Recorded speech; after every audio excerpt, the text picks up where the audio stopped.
नमस्कार. श्री गुरुदेव दत्त.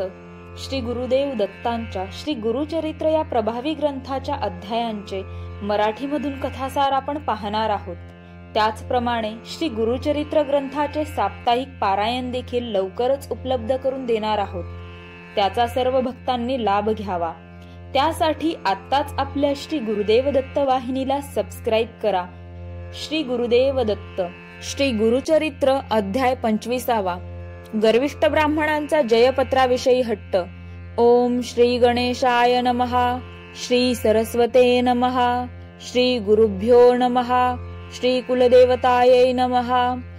सिद्धयोग्यांचा जय जयकार करीत नामधारक म्हणाला, योगीराज, तुम्ही खरोखरच संसार सागर तारक आहात. मला याची खात्री पटली आहे. तुम्ही मला परमार्थ सांगून माझ्यावर अनंत उपकार केले आहेत. श्री गुरु नृसिंह सरस्वती हे त्रैमूर्ती अवतार आहेत, साक्षात परमेश्वर आहेत. श्री गुरूंनी त्रिविक्रम भारतीला आपले खरे परमेश्वरी रूप दाखविले व त्याचे अज्ञान दूर केले. मग आता पुढे काय झाले ते मला सविस्तर सांगण्याची कृपा करा. नामधारकाने अशी विनवणी केली असता सिद्धयोगी म्हणाले, वत्सा, त्या श्री गुरूंची लीला अगाध आहे. त्यांच्या सर्वच लीला मी जर तुला सांगू लागलो तर हे आयुष्य कमी पडेल, पण त्यातील थोडेफार मी तुला सांगतो. ऐक. विदुरा नगरात एक यवन राजा होता. तो अत्यंत क्रूर आणि ब्राह्मणांचा द्वेष करणारा राजा होता. तो आपल्या सभेमध्ये ब्राह्मणांना बोलावून मोठमोठ्याने वेद म्हणावयास सांगत असे. तुम्ही माझ्या येथे येऊन सर्व वेद म्हणा, मी तुम्हाला भरपूर संपत्ती देईन. जो कोणी मला वेदार्थ सांगेल त्याची मी विशेष पूजा करीन. मी आपणास धनसंपत्ती देईन. धनाच्या लोभाने जे ब्राह्मण राजाकडे वेदपठण करीत असत, त्यावेळी यज्ञकांडाचा अर्थ ऐकताना तो दृष्ट यवन राजा कुत्सितपणे हसून म्हणायचा, तुम्ही ब्राह्मण यज्ञ करता तेव्हा पशुहत्या करता, ती तुम्हाला चालते, मग मी पशुहत्या केली तर काय बिघडते, असे बोलून तो ब्राह्मणाची निंदा नालस्ती करीत असे. जो विद्वान असेल त्याला भरपूर धन देत असे. ही बातमी ऐकून ठिकठिकाणचे अनेक ब्राह्मण केवळ धनाच्या लोभाने त्या यवनाकडे येऊन त्याला वेद म्हणून दाखवित असत. या कलियुगात असे जे मतिहीन मदोन्मंत द्रव्यलोभी असतील ते यमलोकाला जाण्याच्या योग्यतेचे असतील, यात तिळमात्र शंका नाही. एकदा काय झाले, द्रव्यलोभी असे दोन ब्राह्मण राजाची ख्याती ऐकून विदुरा नगरात आले व राजाला भेटून आपले कौतुक करू लागले. ते म्हणाले, आम्ही सर्व वेदांचे अध्ययन करतो. आम्हाला वेद तोंडपाठ आहेत. आमच्यासारखे वेद अध्ययन कोणीही करू शकणार नाही. आमच्याशी वादविवाद करण्यास कोणीही समर्थ नाही. तुमच्या नगरात असे कोणी असतील तर त्यांना आमच्याशी वेद चर्चा करण्यासाठी बोलवावे. राजाने ते आव्हान स्वीकारले. त्याने आपल्या नगरातील विद्वान ब्राह्मणांना बोलावून घेतले. राजा त्यांना म्हणाला, तुम्ही या दोन ब्राह्मणांशी वैदिक चर्चा करा. तुमच्यापैकी जो जिंकेल त्याला मी भरपूर धन देईन. त्यावर राजाच्या नगरातील ब्राह्मण म्हणाले, हे दोनही ब्राह्मण प्रकांड पंडित आहेत. या दोघांना जिंकू शकेल असं आमच्यात कोणीही नाही. हे आमच्यापेक्षा थोर आहेत. राजाने ते मान्य करून त्या दोनही ब्राह्मणांना वस्त्रालंकार देऊन त्यांचा मोठा सन्मान केला. त्यांची हत्तीवरून मिरवणूक काढली. राजाने केलेल्या सन्मानाने त्या दोघांना अधिकच गर्व झाला. ते राजाला म्हणाले, आमच्याशी वादविवाद करण्यास कोणीही मिळत नाही. मग आमचे मोठेपण सिद्ध कसे होणार? आता आम्ही अन्यत्र जातो. आमच्याशी वादविवाद करण्यास जर कोणी समर्थ असेल, आम्ही त्याच्याशी चर्चा करू. कोणी मिळाला तर जयपत्र घेऊन पुढे जाऊ. राजाने ते मान्य केले. मग राजाची संमती घेऊन ते दोघे ब्राह्मण गावोगाव फिरू लागले. त्यांच्याबरोबर वाद घालण्यास कोणीच तयार नसल्याने प्रत्येकाकडून जयपत्र घेऊन ते फिरत फिरत दक्षिणेकडे भीमातीरी असलेल्या कुमसी गावी आले. त्याच गावात महाज्ञानी त्रिविक्रम भारती पंडित राहत होता. त्याला 3 वेद येत होते व तो अनेक शास्त्रात पारंगत होता. त्या गर्विष्ठ ब्राह्मणांना गावातील लोकांकडून त्रिविक्रम भारतींची महती समजली. मग ते त्रिविक्रम भारतींकडे गेले आणि म्हणाले, तू स्वतःला मोठा त्रिवेदी समजतोस, मग तर तू आमच्याशी चर्चा केलीच पाहिजेस, नाहीतर जयपत्र लिहून दे.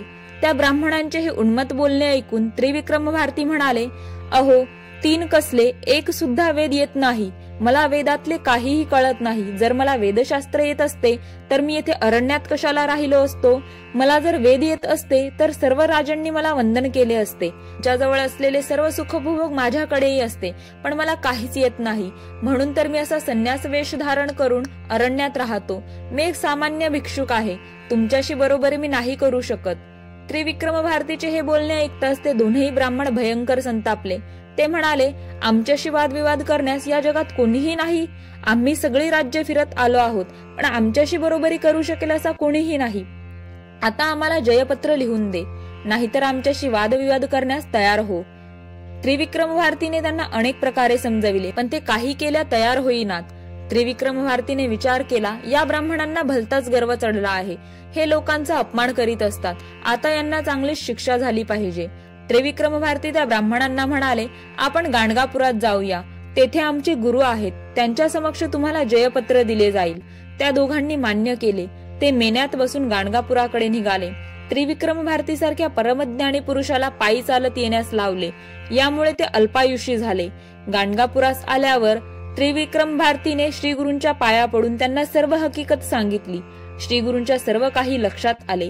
मग ते मंदस्मित करीत त्या दोघा ब्राह्मणांना म्हणाले, तुम्ही दोघे कशासाठी आला आहात? आम्ही संन्यासी. आमच्याशी वाद घालून तुम्हाला काय मिळणार?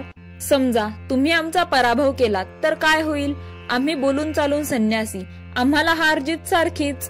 तुम्ही आम्हाला जिंकलेत तर तुमचा काय फायदा? असे बोलून श्री गुरूंनी त्यांना परावृत्त करण्याचा प्रयत्न केला, पण पालथ्या घड्यावर पाणी.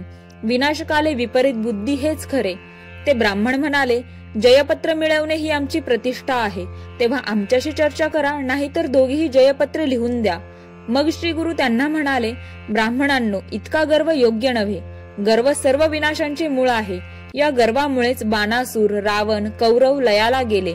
वेद अनंत आहेत. ब्रह्मादिकांनाही थांगपत्ता लागला नाही. वेद अनादि अनंत आहेत.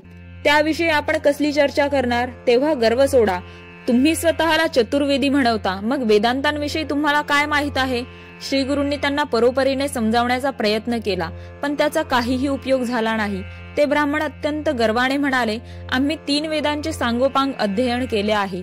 ही कथा सांगून सिद्धयोगी नामधारकास म्हणाले, नामधारका, त्या गर्विष्ठ ब्राह्मणांना श्री गुरूंनी काय उत्तर दिले ती एक मोठी अपूर्व कथा मी तुला सांगतो. ती एकाग्र चित्ताने ऐक.